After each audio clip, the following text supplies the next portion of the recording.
Welcome to This is Thailand. I'm your host, and today I want to share a story that might be one of the most honest conversations we've had on this channel.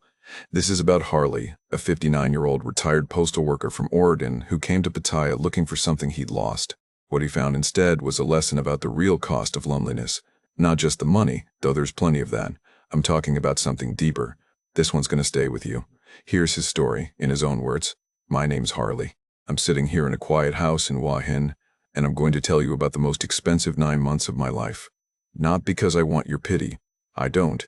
But because if even one person watching this recognizes themselves in my story and makes a different choice, then maybe it wasn't all for nothing. I spent 32 years delivering mail in Eugene, Oregon. Rain, snow, shine, didn't matter. Route 47, mostly residential. Some businesses near the university. You do something that long, it becomes part of who you are. The rhythm of it, wake up at 5, coffee in the dark, sort mail by 6:30, hit the street by 7. You learn people's lives through their mailboxes. Who's getting wedding invitations? Who's drowning in medical bills? Who just had a baby? I liked the predictability of it. Liked that I was doing something useful. Linda and I bought a little house off Amazon Drive in 1991. Raised 2 kids there. They're both up in Seattle now, doing their own thing.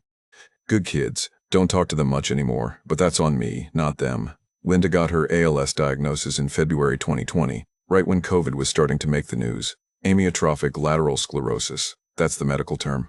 What it means in real life is you watch someone you love slowly lose the ability to move, to speak, to swallow, to breathe. There's no cure. There's no slowing it down much. You just watch it happen. 3 years. That's how long it took. 3 years of learning things a postal worker has no business knowing. How to operate a feeding tube, how to suction mucus from a trach, how to reposition someone every 2 hours so they don't get bed sores. I'd work my route during the day, come home, and be a nurse all night. The hospice people were great, but most of it fell on me. That's how it should be. She was my wife. She died on a Tuesday morning in March. I was holding her hand. The kids made it in time, at least. We had the service that Saturday. Afterward, everyone went back to their lives, and I went back to that house on Amazon Drive. That's when it got bad. You ever been in a house that's too quiet, where every room has a memory waiting to ambush you? I'd see her coffee mug in the cabinet and lose an hour just standing there. Her clothes were still in the closet, her shampoo in the shower. I couldn't get rid of any of it, but I couldn't look at it either. I kept going to work. What else was I going to do? But my heart wasn't in it anymore. 6 months after Linda passed, I took early retirement. I was 58. Had my full pension locked in, about $2,400 a month. Plus, I'd sold Linda's car, cashed out some bonds, had about $128,000 in savings. The house was paid off. The kids would call every few weeks. Always the same conversation. They were worried about me. I should get out there, try online dating maybe, join a gym, see a therapist, move up to Seattle to be closer to them. I'd tell them I was fine, I was handling it, I just needed time. But I wasn't fine. I was wearing my wedding ring and sitting in a house full of ghosts, and every day felt exactly like the one before it. That went on for about a year. Then my brother-in-law, Linda's brother Tom, came down from Portland for Thanksgiving. We were having a beer in the garage, and he showed me something on his phone. A YouTube video about American retirees living in Thailand. These guys were my age, some of them older. And they were living in nice apartments, eating out every night, going to the beach, getting massages. And they were doing it on pensions like mine. I started watching more of those videos. Couldn't stop, actually. The numbers made sense. A studio apartment in Pattaya was $400 or $500 a month. Street food was a couple bucks. Beer was cheap. You could get a massage for $7. These guys in the videos, they looked happy. They looked alive. More than that, they looked like they'd escaped something. I'm not stupid. I knew Thailand had a reputation, the bar girls, the scams, all of that. But I wasn't interested in that scene. Just wanted to be somewhere that didn't feel like a mausoleum. Somewhere warm. Somewhere I could breathe again without feeling Linda's absence in every corner. Mexico felt too chaotic. The Philippines too. But Thailand, from what I could see, had infrastructure, hospitals, an expat community. It seemed safe enough for a guy like me. I did the math probably 50 times. My pension would cover rent, food, and then some. The savings I'd leave alone except for emergencies. I could live comfortably and not burn through everything. The house in Eugene, I'd keep it for now. Rent it out maybe, or just leave it. Having that anchor back home felt important. The night I booked the ticket, I was sitting in the living room where Linda died. It was almost midnight. I'd been looking at flights for 2 hours, couldn't pull the trigger. Then I just thought, what am I waiting for? There's nothing left here. I bought a one-way ticket to Bangkok for 3 weeks out. February departure, middle of rainy season back home, but warm in Thailand. I told the kids the next day. They were worried, of course.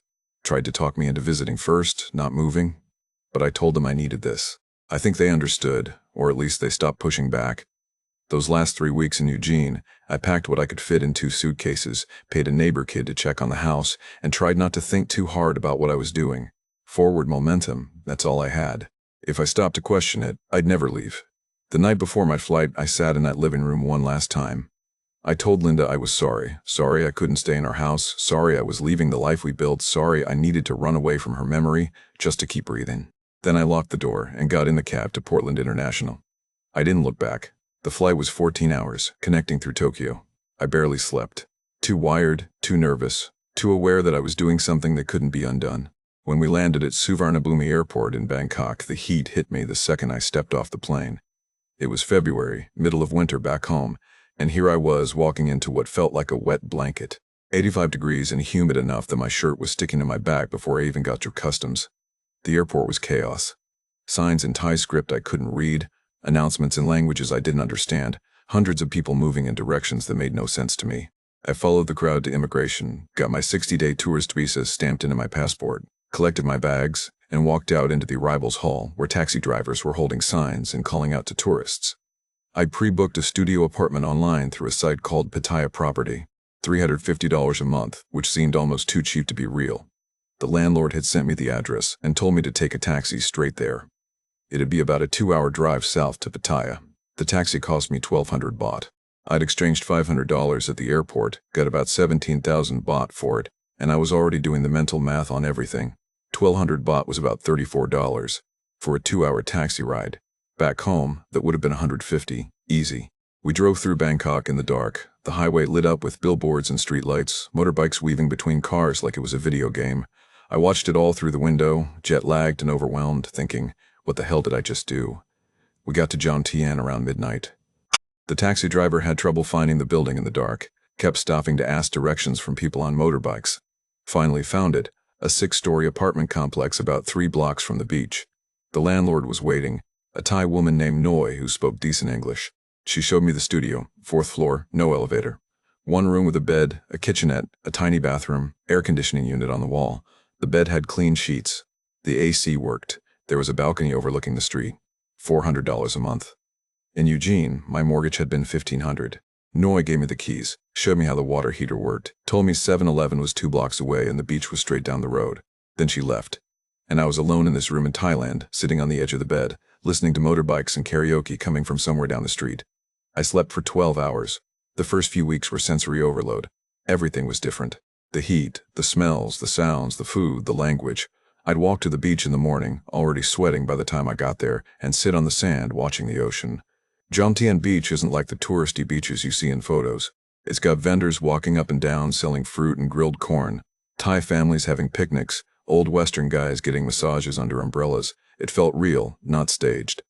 I taught myself the bod bus system, which is basically pickup trucks with benches in the back that run fixed routes. 10 baht a ride, about 30 cents. You just hop on, sit down, and ring the bell when you want to get off. I'd ride them around Pattaya for hours, getting lost, figuring out where things were. Second Road, Beach Road, Walking Street, Soi Blockow. All these names I'd seen in YouTube videos that were now real places I could walk through. The food was a revelation. I'd eat street food for breakfast, 40 baht for cow pad, fried rice with chicken and a fried egg on top. Lunch was pad thai from a cart, 50 baht. Dinner maybe 150 baht at a small restaurant, some tam and sticky rice and grilled pork. I was eating 3 meals a day for less than $10 total. Back home I'd been spending that on a single sandwich.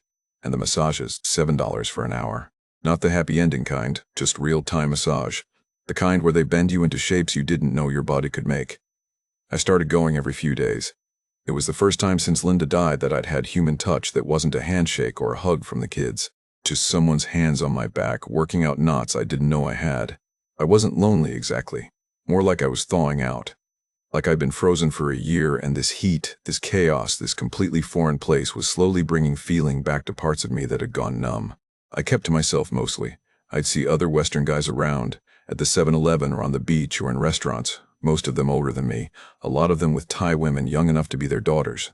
I knew what that was about. I'd done my research, but I wasn't interested. I was too raw from Linda, too aware of the stereotypes, too worried about becoming one of those guys. Around week 3, I met Pete, British guy, maybe mid-60s, lived in the same building as me, one floor up. We ran into each other at the ground floor motorbike parking area. He saw me fumbling with my key to the security gate and said, in this Manchester accent, "You must be the new American bloke. No, I mentioned you'd moved in." We got to talking. He'd been in Pattaya for 8 years, retired from something in construction. Divorced back home, kids grown, decided Thailand was cheaper and warmer than Manchester. He seemed decent, not creepy, just a regular guy who'd figured out how to make his pension stretch. Pete took me under his wing a bit, showed me which markets had the best prices, which restaurants to avoid because they overcharge farangs, which immigration office to use when my visa ran out and I needed to do a border run. He warned me about the bar scene, said it was fine if you knew what you were getting into, but most guys didn't and ended up broke or heartbroken or both. "Keep your wits about you," he said. "Thailand's paradise if you're smart about it. It'll chew you up if you're not." I appreciated the advice, took it seriously. I wasn't here to fall into some trap. By week 6, I'd settled into a rhythm. Wake up, walk to the beach, eat breakfast at the same Sumtam card, come back and read, go for a massage, eat dinner, watch the sunset from my balcony. My rent was $13,000 baht a month. Food was maybe another $15,000. Everything else was incidental. I was living on less than $1,000 a month total. My pension more than covered it. My savings sat in my Wells Fargo account, untouched, earning almost nothing in interest but staying intact. The kids called every couple weeks, asked how I was doing, if I was safe, if I'd made any friends. I told them I was fine, which was true. I was fine. Better than fine, actually. I wasn't happy exactly, but I wasn't drowning anymore either. Then Pete asked if I wanted to watch football. There was a bar-restaurant on Soi Buakaw, he said, that showed Premier League matches. Decent food, cold beer, not too loud. Nothing sketchy. I almost said no. But 6 weeks of talking to basically no one except Pete and vendors who barely spoke English was starting to wear on me. So I said, yeah, sure, why not? That's how I met Nim. The place was called something like Friendly Bar and Restaurant. Pete and I got there around 3 in the afternoon. Manchester was playing somebody, I can't even remember who. The place was half full, mostly Western guys, some alone, some with Thai women. TV screens on the walls showing the match. Pete ordered us 2 Chang beers and some spring rolls. That's when she came over to take our order. Mid-30s, Thai, hair pulled back in a ponytail, simple black pants, and a polo shirt with the restaurant logo. She smiled at Pete, said hello in English, then looked at me, and her eyes went to my left hand. "You still married?" she asked, pointing at my ring. It caught me off guard. Most people don't ask. They just see the ring and make assumptions. "I was," I said. "My wife passed away last year." Her face changed, softened. "Oh, I'm sorry," she said. "That very sad." "Yeah," I said, "it was." She asked where I was from, how long I'd been in Thailand, if I liked Pattaya. Normal small talk. But she seemed genuinely interested, not just going through the motions. Her name was Nim. She'd worked at this restaurant for 2 years. Had a daughter back in Buriram, in Isan, living with her mother. The girl's father had left when she was a baby. We talked for maybe 10 minutes while Pete watched the match. Then she had to go take other orders, but she kept coming back, checking on us, asking if we needed anything, chatting for a minute here and there. After the match ended, Pete and I paid the bill and walked back toward our building. He didn't say anything about Nim, but I could tell he'd noticed. We got back to the apartment complex and he said, "See you around, mate?" and went up to his floor. I went into my studio, turned on the AC, sat on the balcony. That was the first real conversation I'd had in over a year, not with Pete, though he was fine. I mean with Nim. The first time since Linda died that someone had looked at me and actually seen me, not just another old farang with money. She'd asked about my ring. She'd said she was sorry. It felt like something. I told myself it was nothing. She was just being nice. It was her job to be nice. But I couldn't stop thinking about it. I went back the following week. Told myself it was to watch Arsenal play. That Pete had invited me anyway. That it was just a coincidence that it happened to be the same place where Nim worked. She was there, saw me walk in, and her whole face changed, like she'd been waiting. She came right over, smiled, said hello, Mr. Smiled. "Harley, you come back." I liked that she remembered my name. That became the pattern. Tuesday and Saturday afternoons, Pete and I would go watch whatever match was on. I'd order a Chang beer and some food, and Nim would come over during her breaks to talk. 5 minutes here, 10 minutes there. Whenever things were slow, she'd ask about my week, tell me about hers, show me photos of her daughter on her phone. The kid's name was May, 8 years old, gap-toothed smile, living with Nim's mother in Buriram while Nim worked in Pattaya to support them. I tipped well, maybe 100 baht on a 300 baht bill, but I was careful not to go overboard. Didn't want to be that guy, the one who thinks he can buy attention. I'd seen those guys at other tables, slipping 500 baht notes to girls who'd sit with them for 15 minutes and then disappear to the next customer. After 3 weeks of this, end of month 3 in Thailand, Nim brought the check over and there was a napkin with it. She'd written her line ID in pen, neat handwriting, and underneath it just said, "If you want talk sometime." I added her that night, sent a simple message. "Hey, it's Harley from the restaurant. Hope it's okay. I added you." She responded within a minute. "Of course okay. I happy you messaged me." We started texting every day. Nothing heavy at first. Good morning messages. How was your day? What did you eat? She'd send photos of her morning routine, getting ready for work, stopping at the temple near her apartment to give food to the monks. She explained it was called making merit, that Thai people do it for good luck and to honor Buddha. The photos were never sexy, never angled for attention, just her life. I'd tell her about my days too. The beach walks, the markets I'd discovered, the Thai words I was trying to learn. She'd correct my pronunciation over text, send me voice messages saying the tones properly. We'd joke about how terrible my Thai was, how I couldn't tell the difference between rising and falling tones, how I probably ordered the wrong food 100 times without knowing it. Looking back now, I can see what she was doing. Building trust. Establishing herself as different, as someone with a real life outside the bar-restaurant scene. But at the time, it just felt like getting to know someone. About 2 weeks into the texting, I asked if she wanted to do something outside of work. See a movie maybe, get dinner somewhere. She said yes, but then got embarrassed about money. "I don't have much baht right now," she wrote. "Maybe we can go next month when I get pay." I told her I'd buy the tickets. It wasn't a problem. She hesitated, said she didn't want me to think she was using me. That Thai girl always want money from Farang. I told her it was just a movie. Don't worry about it. We went to Central Festival Mall, the big shopping center in central Pattaya. She met me there wearing jeans and a nice blouse, hair down for the first time instead of the warped ponytail. We saw some action movie. I can't even remember what it was. The theater was freezing, air conditioning cranked up like they were trying to make ice, and halfway through she was shivering. I gave her my jacket. She smiled at me in the dark like I'd done something heroic. After the movie, we walked around the mall, got Thai iced tea from a cafe, talked for 2 hours. She asked about Linda. Really asked, not just polite questions. What was she like? How long were we married? What was the hardest part? One told her about the last year, the caregiving, watching someone fade. She cried a little, said her grandmother had died slow like that she understood how hard it was. Then she told me about her ex-husband. They'd married young, had May, he worked construction. Then he started drinking, gambling, stopped coming home. One day he just left, went to Bangkok with another woman. Nim moved back to Buriram with her mother, worked in a restaurant there for a while, but the money wasn't enough. That's when she came to Pattaya. More tourists, better tips. She could send 15,000 baht a month back home and still have enough to live on. I spent maybe 400 baht on that date, about $11. The movie tickets, the tea, a snack. When I dropped her off at her apartment on my rented motorbike, she didn't invite me up, just thanked me, said she had a really nice time, and went inside. That's what made it feel different, you know? She wasn't pushing, wasn't moving fast. It felt respectful. We started spending more time together outside of the restaurant. She had Wednesdays off, so we'd go to the beach, walk along Jomtien, get lunch at the street food stalls. She taught me how to eat some tam properly, the spicy papaya salad with sticky rice. Showed me you're supposed to squeeze the lime over it and mix it all together with your hands.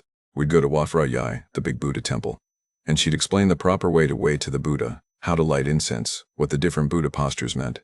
She was patient with my ignorance about Thai culture, never made me feel stupid for not knowing things. Just explained gently, like a teacher with a slow student.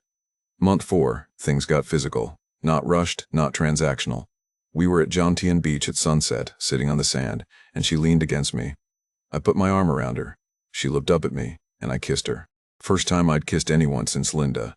We started staying at each other's places. Her apartment was small, clean, a few photos of May on the walls, nothing fancy. My studio was bigger, better air conditioning.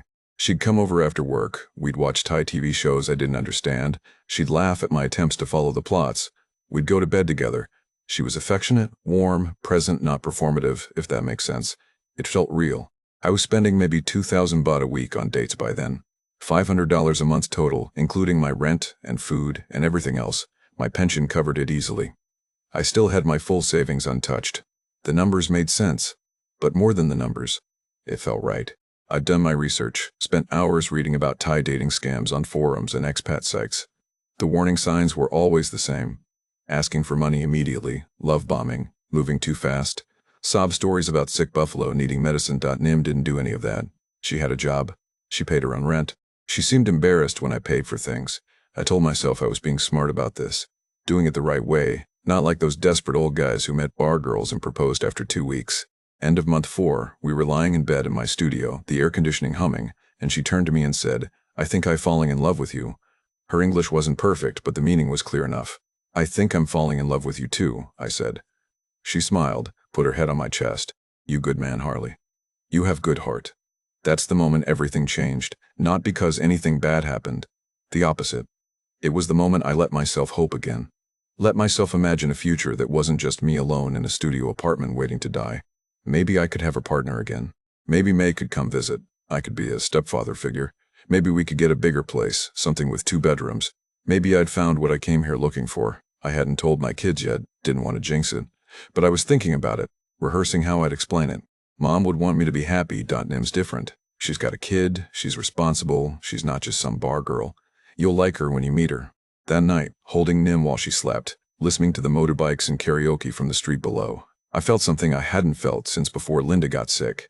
I felt like I had a future again. Looking back now, that was the moment I should have been most careful. That's when I was most vulnerable. But I couldn't see it then. All I could see was someone who cared about me, someone who wanted me, someone who made the world feel less empty. And I was willing to do just about anything to keep that feeling alive. By month 8, we'd fallen into a routine, domestic life. That's what it felt like. Nim would wake up early, go to the market for vegetables and fish, come back and cook breakfast while I sat on the balcony with coffee watching the motorbikes stream past below. We'd spend afternoons at the beach or shopping at Central Festival. Evenings we'd eat out, nothing fancy, just local restaurants where a full meal cost 200 baht. On weekends we'd take trips to nearby islands, Koh Larn or Koh Samet, rent a bungalow for a night, swim in water so clear you could see fish around your feet. I was sending the monthly 30,000 baht to Buriram like clockwork, rent, food, utilities, dates, all in. I was spending about 65,000 baht a month, $1,850. My pension more than covered it. I dipped into my savings a few times for the bigger expenses, the roof repair and such, but my Wells Fargo account still showed over 120,000.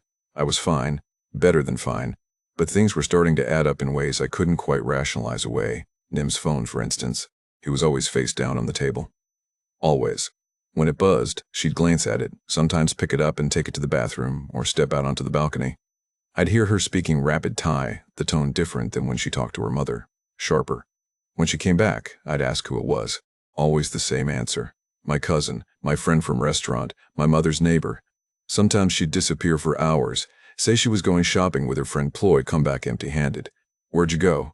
"Oh, just looking, nothing I want to buy." But she'd been gone for 4 hours. Didn't even get a coffee. She'd laugh, kiss my cheek, change the subject. The Buriram thing bothered me too. I kept suggesting we go visit her mother in May. I wanted to meet them, see where Nim grew up, be part of that side of her life. But there was always a reason we couldn't go. July was too hot. The rainy season made the roads bad. August, her mother had health problems, needed rest. September, May had exams, couldn't be disturbed. October, there was a temple ceremony, not a good time for visitors. I told myself Thai families were private, that I was being too American about it, expecting to be welcomed into everything right away, give it time, be patient. But the requests kept coming, and they kept getting bigger. Month 8, Nim dropped her phone, getting off her motorbike. Cracked the screen pretty bad, spiderweb across the whole thing. She showed it to me, near tears. "I can still use," she said, "is okay." I looked at it. The screen was messed up, but it worked. "Just get it fixed," I said. "Screen replacement is probably a couple thousand baht." She shook her head. I asked at shop. "They say this model too old, no parts, I need new phone. How much?" She showed me the iPhone she wanted on Lazada, 25,000 baht, $710. For a phone, that's expensive, Nim. Can't you get something cheaper? She got quiet, went to the bedroom. I followed her in. She was sitting on the bed, crying. "You think I ask too much," she said. "You think I just want your money." "No, that's not what I meant. I just think there are cheaper phones that work just as well." But she kept crying, said her old phone had all her photos of May, all her contacts, her whole life. She needed iPhone to back up properly. All her friends had iPhone. She felt embarrassed with broken, cheap phone. I caved, sent her the 25,000. She ordered it that night. 2 weeks later, her mother's birthday was coming up. Nim explained that in Thai culture, you're supposed to give your mother gold jewelry for milestone birthdays. Her mother was turning 60. It was a big deal. "How much gold are we talking about?" She showed me photos on her phone of gold necklaces at a shop in Buriram. 45,000 baht. $1,280. Jesus, Nim. I don't have that kind of cash just lying around. She got that look again. the hurt one. I understand, she said quietly. I tell my mother I cannot do this year, she will understand. But the way she said it, I knew she wouldn't understand. And I knew Nim would feel like she'd failed as a daughter. I sent the money. Then month 9, beginning of it, her brother's motorbike got repossessed. He'd missed payments apparently, worked construction in Buriram, needed the bike to get to job sites. Without it, he'd lose his job. The family would lose his income. Nim was panicking. 38,000 baht to get it back. $1,080. She was sobbing, saying her brother had a wife and 2 kids. They'd starve without his salary. It was all falling apart. I sent the money. What else was I going to do? Let a family I'd never met starve because I was being cheap? But I started keeping better track after that. Pulled up my bank statements, my line pay history, the cash withdrawals. Did the actual math, school fees, 12,000, motorbike repair, 8,500, mother's medicine, 15,000, roof repair, 25,000, monthly allowances, 30,000 times 4 months, that's 120,000. iPhone, 25,000, gold jewelry, 45,000, brother's motorbike, 38,000. Total, 383,500 baht. $10,930 in 7 months. I sat on the balcony with a Leo beer, calculator app open on my phone, staring at the number. My savings account had dropped from 128,000 to 117,000. I'd spent 11 grand on someone I'd known for 7 months. The number bothered me, but Nim was in the other room, cooking pad krapao for dinner, humming along to Thai pop music on her phone. She came out onto the balcony, kissed the top of my head, asked if I wanted more beer. When I said yeah, she went to the fridge and brought me another Leo, cold enough that condensation ran down the bottle in the heat. She's not working me, I told myself. These are real expenses, real problems. This is what relationships cost. But $11,000 in 7 months. I called my daughter that week, told her about the gold jewelry for Nim's mother, tried to make it sound normal. She was quiet for a minute. Dad, she said finally, that's a lot of money. It's a cultural thing, I said. Thai people give gold to their parents. It's important. Okay, she said. Just be careful. I am being careful. But after I hung up, I sat there thinking about the tone in her voice. The same tone my son had used. Be careful. Like they were talking to a child who didn't know any better. Pete knocked on my door a few days later. Said he was heading to Friendship Supermarket. Did I want anything? I told him to grab me some bread and eggs. Gave him 200 baht. When he came back with my stuff and the change, he lingered in the doorway. Everything all right with you, mate? Yeah, fine. Why? Just checking. Haven't seen you around much. I've been busy. Nim and I have been doing weekend trips. He nodded. How's that going? Good. Really good, actually. He looked like he wanted to say something else, but didn't. Right, he said. Well, if you need anything. Actually, Pete, I said, maybe you could settle something for me. Is it normal for Thai women to ask their boyfriends to buy gold for their mothers, for birthdays? He scratched his jaw. Can be, yeah. Depends on the family. 45,000 baht worth? He went very still. That's a lot of gold, Harley. It was her mother's 60th birthday. Nim said it was tradition. Right, he said slowly. And you bought it?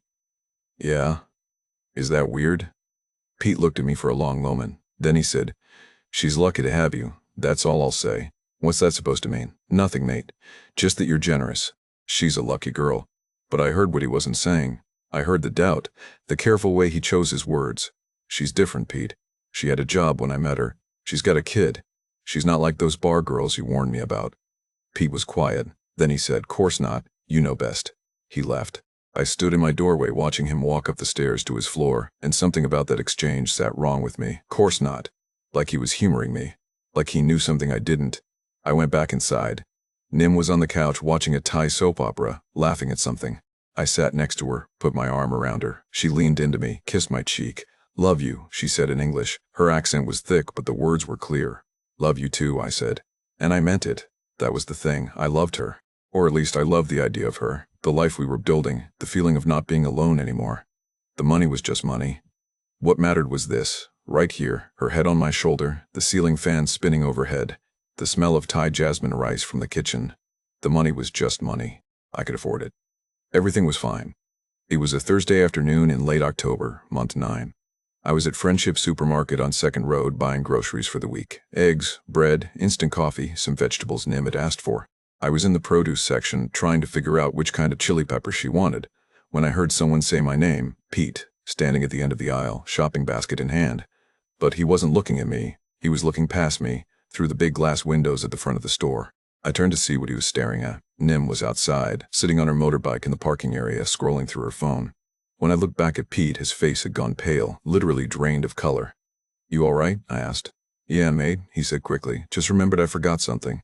"Gotta run." He put his basket down right there in the aisle and walked out the opposite entrance. Didn't even look back. I stood there holding a bag of chilies, confused. That was weird, even for Pete. I finished my shopping, paid, walked out to where Nim was waiting. She smiled when she saw me, took the bags and put them in the storage compartment under the seat. We rode back to the apartment, the afternoon heat thick and humid, the smell of exhaust and street food mixing in the air. That evening around 7, there was a knock on my door. Pete. He was holding his laptop under his arm, and his face had that same drained look from the supermarket. "Can I come in?" he asked. "Yeah, sure. Nim's in the shower. What's up?" He came inside, didn't sit down. Stood in the middle of my living room, shifting his weight from foot to foot. "Harley," he said, "I need to show you something. You're not going to like it. What are you talking about?" He opened his laptop, pulled up a browser. After I saw Nim today, I asked around, some of the bar owners I know, some of the longtime expats. I wanted to be sure before I said anything. My stomach dropped. Sure about what? He turned the laptop toward me. It was a Thai visa forum thread, the kind expats use to share warnings about scams and problems. The thread title was Bar Girl Names and Photos, Pattaya Warning List. He scrolled down to a post from 8 months ago. There was a photo of Nim, different hairstyle, heavier makeup, but definitely her. The post said her bar name was Knock, worked at a place called Angel's Bar on Walking Street, worked there for 6 years, multiple farangs, usually 3 or 4 at a time. Classic long game player. "Pete," I said, "this is bullshit. That's not even her. It's her mate. I showed this to 3 different people who know her. They all confirmed." He pulled up another tab.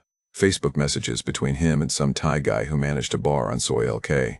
The guy had written in broken English that yes, he knew Knock, she came in sometimes to meet customers, she was good at the game, very professional, had a German boyfriend and a Swedish boyfriend and maybe others. Then Pete pulled up another forum post, this one from 2 years ago. Same photo, different angle. Someone warning about a girl named Knock from Angel's Bar who'd gotten 30,000 baht out of him for her daughter's school fees, then her mother's medicine, then her brother's motorbike. The exact same script. The room started spinning. "I don't believe this," I said. "She had a job at that restaurant when I met her. She quit because of me. The restaurant was part-time cover," Pete said quietly. 3 afternoons a week, the real money was Walking Street, late shift, midnight to 4 a.m. That's why she could spend evenings with you. He showed me more. Photos of her at Angel's Bar from someone's Instagram tagged from 3 weeks ago. Messages from expats warning each other. A Swedish guy on a forum talking about buying her a condo, putting it in her name, how she promised to marry him. "How long have you known?" I asked. I didn't know for certain until today. I had suspicions, but I didn't want to say anything without proof. When I saw her at the supermarket, I made some calls. Everything came back the same. I sat down on the couch. Felt like someone had punched me in the chest. "The daughter's real," Pete said. "The mother in Bariram is real. She probably does send them money. But the emergencies, the phone, the gold, the motorbike, all of it, she's running the same playbook on multiple guys. I heard the shower turn off in the bathroom. Pete heard it too. She's gonna deny everything," he said. "They always do. But you need to ask yourself if you really want to keep living like this." He closed the laptop, put it under his arm. "I'm sorry, mate. I really am." He left just as Nim came out of the bathroom, wrapped in a towel, hair dripping. "Who was that?" she asked. "Pete. What do you want?" "Just checking on something." She went into the bedroom to get dressed. I sat on the couch staring at the wall, Pete's words circling in my head, multiple farangs, same playbook. 3 weeks ago at Angel's Bar. When she came back out, dressed in shorts and one of my t-shirts, I said, "Nim, I need to ask you something." She sat down next to me. "Okay. Are you still working at Angel's Bar?" Her face didn't change. "What? No. I told you I quit work at restaurant. Not the restaurant, the bar." On Walking Street now, her face changed. "Where you hear this, is it true?" "No." She stood up. "Who tell you this lie?" Pete showed me photos. Forum posts. People who know you. "Pete is liar. He jealous of us. He want you to be alone like him. Nim, there are photos from 3 weeks ago. Multiple people confirming it." She started crying. Real tears, the kind I'd seen a dozen times when she needed money. "Die people, we get discriminate all the time. Farang always think we are scammer. Always think bar girl. I not bar girl. I love you." "Then show me your phone," I said. "What? Show me your line messages. Show me who you've been texting, the cousin, the friend ploy, all of them." Her face went hard. "No." That my privacy. If you have nothing to hide, show me. No. I don't have to prove anything to you. If you not trust me, if you believe Pete more than me, then we have no relationship. I just want to see your messages, Nim. She grabbed her phone from the table, held it against her chest. Show me, I said. No. Show me the messages with your cousin. Something snapped in her. She started screaming at me in Thai, words I didn't understand, but the rage in them was unmistakable. She was shaking, shouting, and then she grabbed her purse and her phone and stormed toward the door. Nim, wait. She turned back for 1 second. Her face was twisted with anger I'd never seen before. You same like all Farang, she said in English. You think Thai girl only want money. You think we all lie. I hate you. Then she was gone. Out the door, down the stairs. I heard her motorbike start, the engine rev, the sound fade into the distance. I stood there in my empty apartment. The air conditioning was humming. The TV was still on, some Thai game show with canned laughter. Her clothes were in the closet, her shampoo in the shower. The photo of May on the nightstand. I sat down on the couch and pulled up my banking app. Started doing the actual accounting. School fees, motorbike, medicine, roof, monthly allowances, iPhone, gold jewelry, brother's motorbike. $680,000 bought $19,300. 15% of my life savings. Gone in 9 months. I checked line. She'd blocked me. Called her phone, number disconnected. Looked at her Facebook, profile deleted. She'd evaporated. Like she was never there.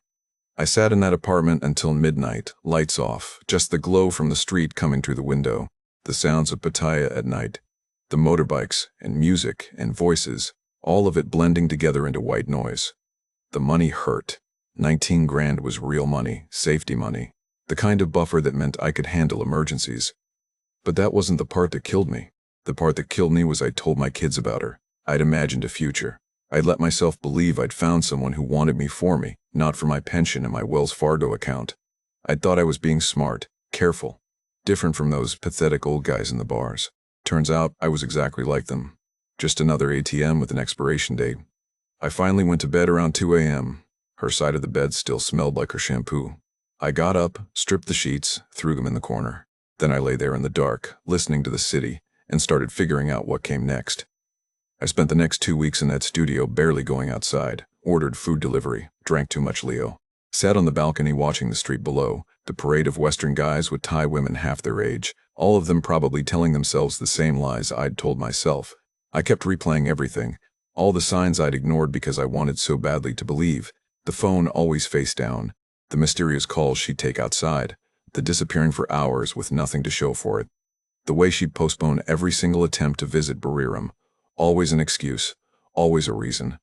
And I'd accepted everyone because the alternative was admitting I was being played. The escalating emergencies. School fees, fine. Motorbike repair, okay. But then the iPhone, the gold jewelry, the brother's repossessed bike, each one bigger than the last, each one with tears and promises it was the final time. And I'd sent the money because being needed felt so good after a year of being useless. I thought I was being careful.